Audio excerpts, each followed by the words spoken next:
abanywanyi b'ishirahamwe ry'abakoresha benshi barakenera ibidandazwa byo hanze no kugendera hanze y'igihugu. Iyo amafaranga y'agaciro akenye, akazi kabo gaca gacumbagira. Nicyo gituma dukunda kugaruka kuri ico kibazo, kubera ibidandazwa dushora hanze ngo turonke amahera y'agaciro ari bike ahanini. Ayo mafaranga y'agaciro ava mu ngurane n'imfashanyo ziva mu bihugu n'amashirahamwe mpuzamakungu ishitse n'u Burundi no mu mitahe y'abagwizatunga bo hanze bazana mu Burundi.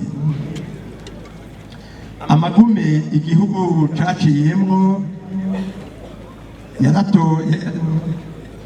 yaratosekaje imigenderanire yacu n'amakungu, ziba ingurane canke imfashanyo n'imitahe iva hanze ntivyaguma byongerekana ku rugero dukeneye. Ku mwaka uheze ishirahamwe ry'abakoresha ryarashimiye leta ku bwigoro bwinshi bwagizwe kugira imigenderanire n'amakungu ibe myiza. Reka n'uyu munsi turasubiriye gukenguruka cyane, kuko turabona ko umukuru w'igihugu na leta bagumye ku kivi kugira imigenderanire y'Uburundi n'amakungu iguma itera imbere.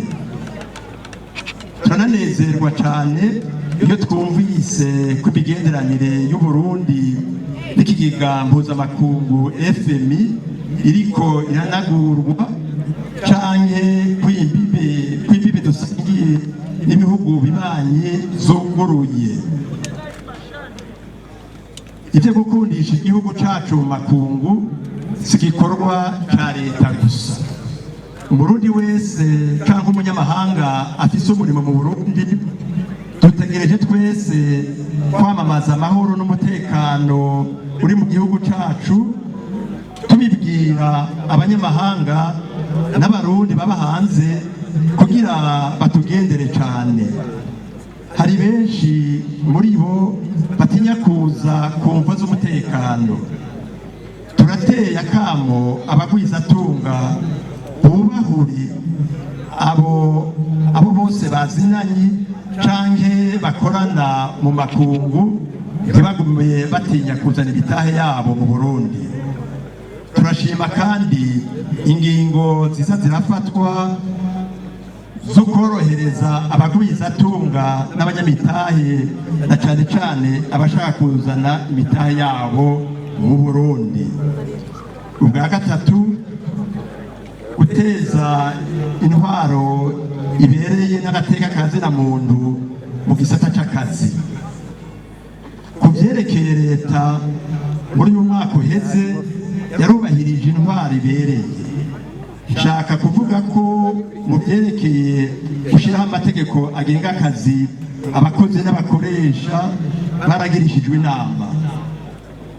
Mu gutegura amategeko mperekeza y'igitabo c'amategeko y'akazi, umushikiranganji abijejwe yarashizeho umugwi w'abahinga baserukira leta, ishirahamwe ry'abakoresha be n'ishirahamwe rikuru mpuzamakungu kosibu. Uwo mugwi ukora neza cyane kuko ugerageza kubahiriza inyungu za bose. Ibyo utumvikanye ko inama nkuru y'akazi niyo ica ibishira mu ngiro. Mu byo uwo mugwi w'abahinga washoboye gukora harimo gutegura itegeko rigenga akazi muri secteur informel. Urashiramwo ingingo zo kubahiriza agateka k'abakozi bo muri ico gisata, zerekeye cane cane guhabwa amasezerano y'akazi yanditse, ico bita contrat de travail, gutegekanirizwa kazoza no kuguzwa, gutekanya impanuka z'akazi na pansiyo y'ubusaza. Ubwa kane, turasubiriye gushima umugambi wo kuduza pansiyo y'abakukuruka mu kazi. Ku mwaka uheze twari twasabye ko uwo mugambi witonderwa kugira uzufasha abakozi bose bo mu n'amasosiyete yegamiye leta n'abikorera ibyabo kudugirizwa nabone pansiyo yabo. Twari twaranasabye ko cotisation ziva muri ibyo bice bibiri n'iziva muri leta zitosubira gusukiranywa kugira habe umuco mu kwihweza amafaranga yinjira n'ayasohoka mu ishirahamwe INSS. Twagira dushime cyane ko ibiro by'umukuru w'igihugu byamaze gutegeka ababijejwe kuvangura amakotisation ava muri leta akaja ukwayo, ayava mu masosiyete yegamiye leta akaja ukwayo, n'ayava mu bakoresha bigenga akaja ukwayo, kandi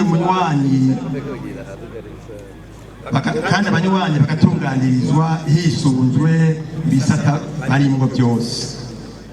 Niko iyo ngingo yarafashwe, kandi twarashimiye cyane n'icyubahiro umukuru w'igihugu cyacu, ariko tubona ko ababijejwe kubikora umenga ntibabishyize mu ngiro n'ingoga. Twebwe dusaba ko icyo kibazo urwego nshingwantwaro rwa INSS rwociga rukagica hirya no hino, rukerekana ingene ingingo yafashwe n'ibiro by'umukuru w'igihugu yoja mu ngiro vuba. Abahinga bo kubikora barahari, kandi kugira abakoresha benshi bafise ibirarane by'amakotisation ya INSS bashobore kubitanga vuba na vuba, ishirahamwe ry'abakoresha AYB rirasabye rishimitse ko ibihano byo gucerwa bita penalite de retard byofutwa mu kiringo cy'agateganyo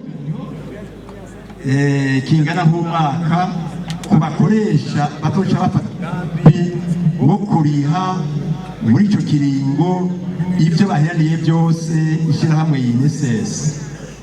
Igituma tubisabye nuko amafaranga ava muri ibyo bihano bita penalite de retard ari umurengera, kandi adahabwa umukozi iyo agiye muri pansiyo iciba inyungu ya INSS gusa.